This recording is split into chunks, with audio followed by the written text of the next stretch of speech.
दोस्तों नमस्कार। इंडिया ने ईयू के साथ एक एग्रीमेंट किया, ट्रेड एग्रीमेंट, जिसको कहा गया मदर ऑफ ऑल एग्रीमेंट्स। उसके बाद ट्रम्प जी भागे आ गए इंडिया के अंदर और वहां पे भी एग्रीमेंट कर लिया जो बहुत सालों से पेंडिंग था, और उस एग्रीमेंट को कहा गया फादर ऑफ ऑल एग्रीमेंट्स। लेकिन फादर मदर तो हो गए, अब दूसरा एग्रीमेंट होने जा रहा है, वो होने जा रहा है जीसीसी कंट्री के साथ, और इसको कहा जा रहा है यानी कि गल्फ कॉपरेशन काउंसिल के साथ। इसको कहा जा रहा है ब्रदर ऑफ ऑल एग्रीमेंट्स। तीनों बड़े बड़े ग्रुप्स हैं। अमेरिका के साथ जो हमारा ट्रेड थी वो थी हमारी 191 बिलियन डॉलर की, बहुत बड़ी ट्रेड थी हमारी। और जो हमारी ईयू के साथ ट्रेड थी वो थी 139 बिलियन की। अब जो गल्फ कंट्रीज हैं, जीसीसी हैं, उनके साथ जो हमारी ट्रेड है वो भी बहुत ज्यादा इंक्रीज करने वाली है। और जो बायलैटरल ट्रेड है हमारी जीसीसी कंट्री के साथ वो है $170 बिलियन की, जिसमें 6 कंट्रीज आती हैं। इसके अंदर आता है सऊदी अरेबिया, इसके अंदर यूएई भी आता है, कुवैत आता है, कतर आता है, ओमान आता है, बहरीन आता है। और ये जीसीसी कंट्री जो एस्टेब्लिश हुई थी, या ग्रुप एस्टेब्लिश हुआ था 1991 में। और यहाँ पे 10 बिलियन यानी कि 1 करोड़ इंडियन काम करते हैं। इंडिया के लिए इंपॉर्टेंट है और आज इनसे ट्रेड हो रही है, क्योंकि आज पूरा वर्ल्ड इंडिया की तरफ देख रहा है। और यूएस ने यह भी कहा था कि उनके साथ जो बायलैटरल ट्रेड होगी वो पहुंच जाएगी $500 बिलियन तक। वो कैसे पहुंचेगी उसकी बात भी बता देंगे आपको। फिर यूरोपियन यूनियन, उन्होंने कहा जी हमने तो यहाँ पे बाजी मार ली, हमने पहले ट्रेड का एग्रीमेंट कर लिया, और उनकी ट्रेड डबल हो जाएगी अगले 2 साल के अंदर, यानी कि 139 बिलियन से लेकर के हो जाएगी 200 बिलियन अगले 2 साल में। और इसके साथ साथ जो यूएई है उसके प्रेसिडेंट भी इंडिया के अंदर आए थे, और वहां पे जो हमारा बिजनेस है वो है अराउंड $100 बिलियन, और वो बहुत जल्दी हो जाएगा $200 बिलियन। लेकिन आज सारा वर्ल्ड इंडिया के पीछे भाग रहा है, गल्फ कंट्रीज भाग रही हैं। एक टाइम ऐसा था कि हमारे जो पीएम थे, कोई भी प्राइम मिनिस्टर इंदिरा गांधी को छोड़ के गल्फ में जाता नहीं था, क्योंकि उनको डर लगता था। उनको लगता था कि हम गल्फ पे डिपेंडेंट है, हमारे इतने लोग हैं, कहीं गल्फ नाराज ना हो जाए। कई बार कई लोग बात करते हैं कि आपको सऊदी कुछ कहता है, कभी कुछ कहता है, आप उसका जवाब नहीं देते। लेकिन आज गल्फ कंट्रीज इंडिया के पीछे भाग रही हैं, क्योंकि हमारे ट्रेड और बिजनेस को देख करके हम वहां से ऑयल और नेचुरल रिसोर्सेज लेते हैं, लेकिन हम उनको खाने पीने की चीजें सप्लाई करते हैं, और वो हमारे पे डिपेंडेंट है पूरे तरीके से। और साथ में आज वो हमसे डिफेंस की डील भी करना चाह रहे हैं, और साथ में ये भी है कि वो इस टाइम पे ऑयल से बाहर आना चाहते हैं, और इंडिया उनके लिए बहुत बड़ी अपॉर्चुनिटी है।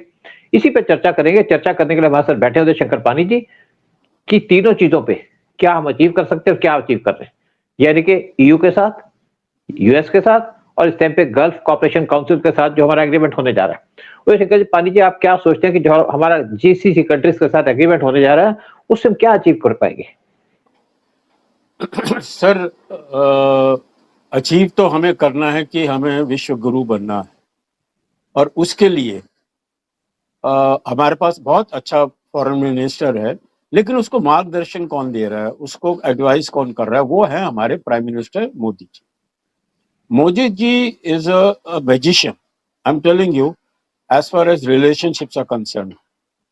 2 कंट्रियां झगड़े कर रही हैं, दोनों के साथ रिश्ते अच्छे। आज मैं सुबह देख रहा था, वो स्कूल के बच्चों के साथ ऐसे कम्युनिकेट कर रहे थे जैसे कोई स्कूल टीचर या कोई मॉनिटर है उनके साथ बात कर रहे हैं। दुनिया के लेडीज, दुनिया के अपने नॉर्थ ईस्ट के लोग, देखिए जिनकी तरफ सदा सब लोगों ने इग्नोर किया, उनको किस तरह से वो अपने आगोश में लेके आ रहे हैं, प्यार भरे आगोश में। वही वो कर रहे हैं सारे विदेश कंट्रियों में।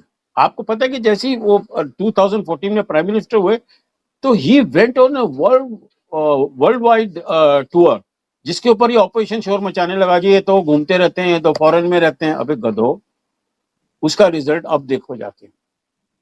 तुम्हारी तो इतनी सोच है ही नहीं दूरदर्शी। कौन मैंने ऑपरेशन तो खाली उन्हीं की तरह है जैसे जिहादियों की तरह नफरत के साथ वो आगे बढ़ रहे हैं जाके।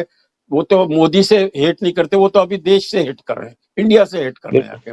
सो एनीवे, हमारे मोदी जी एक तो रिश्तों में उस्ताद हैं, और एक कहते हैं ना गुजराती धंधों में बड़ा उस्ताद होता है।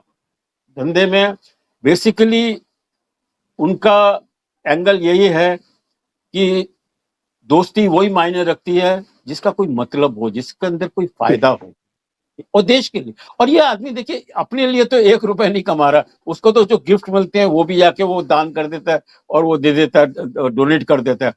वो देख रहा है कि देश का मेरा कैसे फायदा होगा, देश का मेरा फायदा होगा अगर मेरे रिलेशन सबसे बढ़ेंगे, चाहे बिल्कुल। आपके अरब कंट्रीज हो या यूरो हो या अमेरिका, जिसने सबके नाक में दम किया हुआ है, वो भी रात दिन गुण गाता रहता है। और आप देखिए हमारे एक एक्टर हैं, वो कल कमेंट दे रहे हैं कि ये तो सेल्फ एक्लेम्ड वर्ल्ड लीडर बन गए हैं, अबे उल्लू। All the world leaders are praising him, चाहे यूरो वाले हो या अमेरिकन हो या रशियन हो।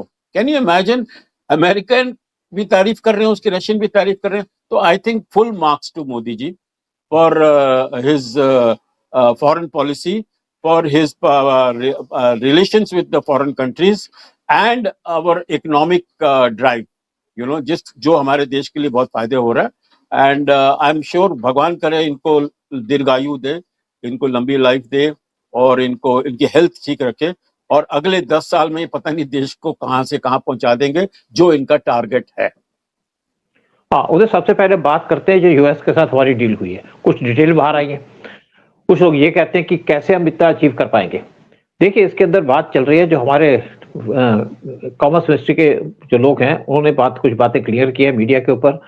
मतलब अभी तो कुछ आर्टिकल आया इसके ऊपर कि इंडिया को बहुत ज्यादा जरूरत है अपना वॉल्यूम ऑफ एनर्जी बढ़ाने की, डाटा सेंटर इक्विपमेंट की और आईसीटी प्रोडक्ट्स की।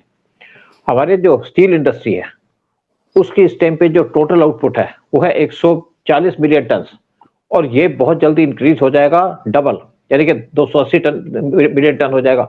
इसकी वजह से जो हमें जरूरत पड़ेगी वो पड़ेगी यूएस की। उससे हमें बहुत सी चीजें लेनी पड़ेंगी इसको बनाने के लिए, जैसे हमें शिप बनाने पड़ेंगे, बाकी चीजें बनानी पड़ेंगी, तो हमें इसको यूएस की जरूरत करनी पड़ेगी। साथ में एक और है कि कुछ साल पहले या पिछले साल एक एग्रीमेंट हुआ था बोइंग के साथ, जिसके अंदर टाटा ने प्लेन ले रहे थे उनसे अपने एयरलाइन को चलाने के लिए, और उसके अंदर कहा जाता है $70 से 80 बिलियन के प्लेन खरीदे जाएंगे यूएस से, और साथ में इसके इंजन भी आएंगे, स्पेयर पार्ट्स भी आएंगे, और ये जो फिगर है ये क्रॉस कर जाएगी $100 बिलियन। यानी कि सारा पैसा गवर्नमेंट नहीं खर्चेगी, हमारी जो प्राइवेट कंपनी है वो भी इसके अंदर वो करेंगे, साथ में कंट्रीब्यूट करेंगे। और डाटा सेंटर यहाँ पे ह्यूज कंसेशन दिए गए हैं बजट के अंदर, जो हमारा बजट हुआ है अभी, और इसमें के अंदर कहा जाता है 100 to 150 बिलियन इन्वेस्टमेंट होगी डाटा सेंटर्स के अंदर, और ये इसके लिए इक्विपमेंट भी चाहिए होंगे डाटा सेंटर के, और बहुत सी और चीजें भी चाहिए होंगी। तो इस टाइप पे जो 500 बिलियन का जो टारगेट रखा गया, उससे हमें बहुत सी चीजें लेनी पड़ेगी इसके अंदर।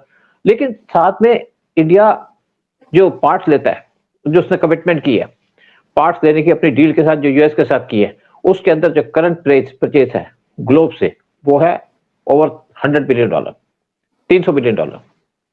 हम उनसे पीएटाई प्लेन भी ले रहे हैं, हम उनसे MQ-9 भी ड्रोन्स भी ले रहे हैं। पीएटाई प्लेन की कॉस्ट है $3 बिलियन की, और जो MK-9Q ड्रोन्स हैं जो उनकी कॉस्ट है 3.1 बिलियन की, जिसमें हम 30-31 उनसे ड्रोन्स ले रहे हैं। साथ में इंडिया को बहुत सी चीजें चाहिए होंगी, जैसे कि oil, LPG, LNG, aircraft, ICT products, laptop, smartphones और डाटा सेंटर इक्विपमेंट, और सारे ये जो परचेज करता है बहुत सी कंट्री से परचेज करता है, और इसकी जो परचेज है अगले कुछ साल में इंक्रीज हो जाएगी $2 ट्रिलियन। और अगर हम इनको $500 बिलियन के अंदर उसी के अंदर यूएस से खरीदें तो हमारे उससे ट्रेड उसी से हम डाइवर्सिफाई कर सकते हैं अपनी ट्रेड को, यूएस से लेंगे, किसी और कंट्री से लेंगे। यानी कि हम अगले कुछ साल के अंदर बहुत से इक्विपमेंट लेने वाले हैं, जैसे हमने कहा प्लेन लेंगे, हम हेलीकॉप्टर ले रहे हैं, बाकी चीजें। तो यूएस का जो हमारा एजेंडा है वो पूरा हो जाएगा, और इसी तरीके से जो हमारी यूरोपियन यूनियन की कंट्रीज हैं वहां से हमारा बिजनेस बढ़ेगा। उनकी महंगी महंगी कारें को हमने परमिशन दे दी है, और एक कार जो वहां से आती है उसमें 4 करोड़ तक की छूट दी जाएगी, जो हमारे बजट के अंदर जो हमने उनसे एग्रीमेंट साइन किया है। तो उनकी महंगी कारें आएंगी, साथ में हम उनका जो महंगी जो शराब थी उसको इग्नोर कर कि हम नहीं लेंगे। लेकिन अब इंडिया ने कहा है कि हम महंगी जो उनकी विस्की है वो आए, क्योंकि जो आदमी खरीदेगा जिसकी कैपेसिटी खरीदे, जिसकी नहीं है ना खरीदे। हमारी जो नॉर्मल कारों की इंडस्ट्री है उस पर कोई फर्क नहीं पड़ेगा। और अगर विस्की देखिए लोकल, तो कोई लोग लोकल शराब पी लेते हैं, कुछ जो दूसरी शराब पीते हैं जो लोकल जो आपके डिस्टिलरी से बनती है। फिर अगर फॉरेन से महंगी शराबें आए तो हमें क्या फर्क पड़ता है, जिसकी कैपेसिटी ले आप तो बॉम्बे में है, बॉम्बे के अंदर जो भी पार्टी होती है वहां पे तो रेड लेबल ब्लैक लेबल तो है ही नहीं, दूसरी बहुत महंगी महंगी शराबें चलती है वहां पे। तो अब यूरोप से आएगी तो कोई दिक्कत नहीं है। हाँ सर यहाँ खाली मैं एक चीज बताना चाहूंगा, जो आप डेटा की बात कर रहे हैं, India is looking forward to a valley much bigger and much stronger than their Silicon Valley, American. और सर लिकर का ये है, आज की डेट में मैं आपको बताऊं, Indian whiskies are very popular in the world. जो हमारी राजस्थान में बन रही है, उदयपुर में बन रही है, अरे वो उसका वो ब्रांड बहुत ही पॉपुलर है। और लोगों को ये भी नहीं पता, अब शायद बहुतों को ये नहीं पता होगा कि मर्सिडीज तो पता नहीं पिछले 30 साल से बन रही है हिंदुस्तान में। So we are making the best of the brands and whiskey में भी let's get into a healthy competition.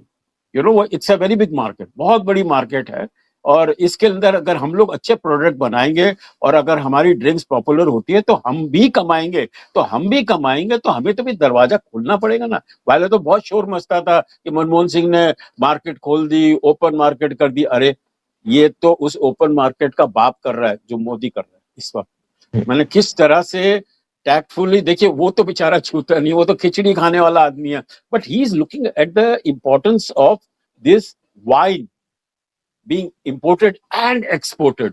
वो इंपोर्टेड के बहाने में आप देखिएगा हिंदुस्तान की लिकर कंपनी किस तरह से वर्ल्ड की नंबर 1-2 बन जाएगी। उधर मैं आपको एक और बात बता दूं यहाँ पे कि ये जो एग्रीमेंट साइन हुए यूएस के साथ, हमारे एनएसए गए थे यूएस में और वहां से उनसे बात हो रही थी, उनके जो ऑफिशियल्स उनसे बात हो रही थी कि आप ये नहीं करते वो नहीं करते। तो ट्रंप ने कहा हमें अगर कोई गाली देगा तो उनके साथ बिजनेस नहीं करेंगे। अगर आप चाहते हैं कि हमारे साथ बिजनेस, क्योंकि उनको ज्यादा जरूरत थी हमारे साथ, क्योंकि देख लिया कि हमने टैरिफ पे इम्पोज कर दिया, तभी हमारी इकोनॉमी बूम कर रही है, 7.4 से लेकर 7.8% हो गई, तो उनको घबराहट होनी शुरू हो गई। फिर यहाँ पे आप देखिए बाहर से कंट्रीज आने लगी। रशिया तो आया दिसंबर में, लेकिन ईयू आ गया, ईयू से पहले यूएई के प्रेसिडेंट आ गए, उसके बाद यहाँ पे फ्रांस के प्रेसिडेंट आ रहे हैं, फिर जर्मनी के चांसलर आ चुके थे, फिर आपके क्या कहते हैं यूरोप से और से बहुत से लीडर आ रहे हैं, मेलोनी आ रही है इटली से, और इसी तरीके से कनाडा के प्राइम मिनिस्टर आ रहे हैं मार्च के अंदर।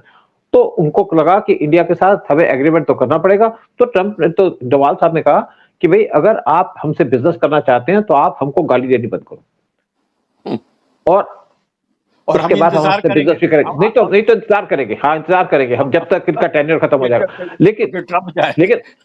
लेकिन अभी देखिए आप कुछ मिनरल्स, हाँ बिल्कुल, देखिए एक और बात है कि अभी मिनरल्स की कॉन्फ्रेंस हुई थी यूएस के अंदर, वहां पे हमारे फॉरेन मिनिस्टर को बुलाया गया, लेकिन पाकिस्तान के प्राइम मिनिस्टर या उनके आर्मी चीफ को बुलाया नहीं गया, जो बड़े बड़े मिनरल्स की वो लेके गए थे अपनी दिखाने के लिए ट्रंप को, उनको बुलाया नहीं गया। और आप देखो तब उसके बाद से पाकिस्तान की तरफ से कोई स्टेटमेंट नहीं आ रही। पाकिस्तान घबराया हुआ कि इस टाइम पे तो यूएस इंडिया की तरफ चला गया और सारा वर्ल्ड इंडिया की तरफ आ रहा है। तो जो पाकिस्तान के आर्मी चीफ हमको धमकी देते थे या उनके प्रेसिडेंट पीएफ हमको धमकी देते थे, वो चुप हो गए, शांत हो गए, क्योंकि उनको लग गया कि यूएस ने तो हमें दे दिया। और पाकिस्तान के अंदर ये भी कह रहे हैं भाई आपने किससे दोस्ती कर दी है तो अच्छी दोस्ती कीजिएगा, आप किसी को मिनरल दिखा करके दोस्ती करेंगे तो कब तक चलेगी, दोस्ती करिए जैसे इंडिया रखता है। और इसी तरीके से अब मैं जीसीसी की बात कर दूं, जीसीसी के अंदर जैसे हमने कहा कि 5 कंट्रीज है, Saudi Arabia, United Arab emirate, Kuwait, Qatar, Oman और बहरीन। जो एमिरेट्स है और बहरीन है उन्होंने एक एग्रीमेंट साइन कर लिया था आपके इजराइल के साथ, इसको रिकॉग्नाइज कर लिया था। और आपको याद होगा कुवैत में हमारे 5 नेवी के ऑफिसर्स को पकड़ लिया गया था और उनको फांसी की सजा दे दी गई थी। बाद में पीएम मोदी ने उनसे बात की, उनसे कहा कि आप हमारे इंडियंस का ख्याल रखो, और उन्होंने उनको छोड़ दिया। जितनी भी अरब कंट्रीज हैं या गल्फ कंट्रीज हैं, हमारे प्राइम मिनिस्टर वहां जाने में डरते थे कि हमारे 1 करोड़ वहां लोग काम करते हैं और अगर नाराज हो गए तो हम क्या करेंगे। लेकिन पीएम मोदी के आने के बाद मैं स्पेशली कहूं कि इसके अंदर डोवाल एनएसए जो है उनका बहुत इंपॉर्टेंट रोल है। उन्होंने एक आईबी के पुराने ऑफिसर इब्राहिम को वहां पे ड्यूटी पे लगाया कि आप जाके गल्फ कंट्री में जाइए और इंडिया के बारे में बताइए कि हम क्या कर सकते हैं। उसके बाद पीएम मोदी विजिट किए, ज्यादातर अरब कंट्री से, चाहे यूएई हो चाहे सऊदी हो, इन्होंने पीएम मोदी को अपनी कंट्री का हाईएस्ट रिवार्ड दिया है, और यूएई ने तो वहां पे मंदिर भी बना दिया है।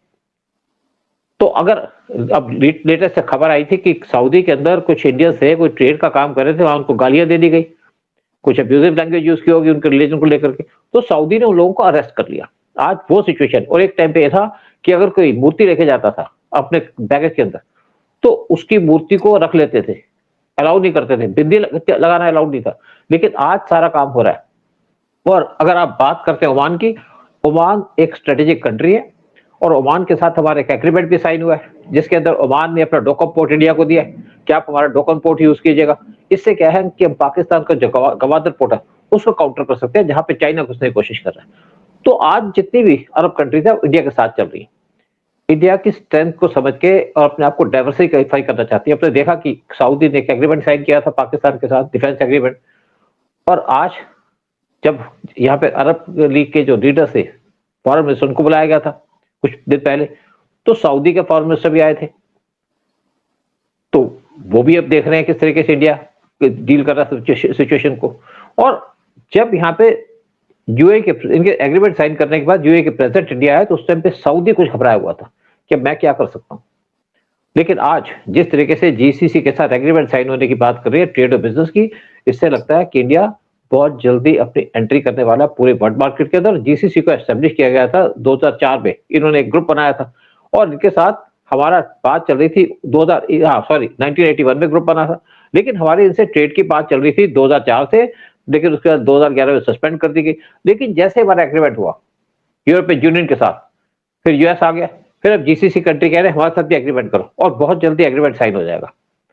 तो ये है हमारी कंट्री की अचीवमेंट, ये है हमारी कंट्री का जज्बा, ये है हमारी कंट्री की इज्जत पूरे वर्ल्ड के अंदर।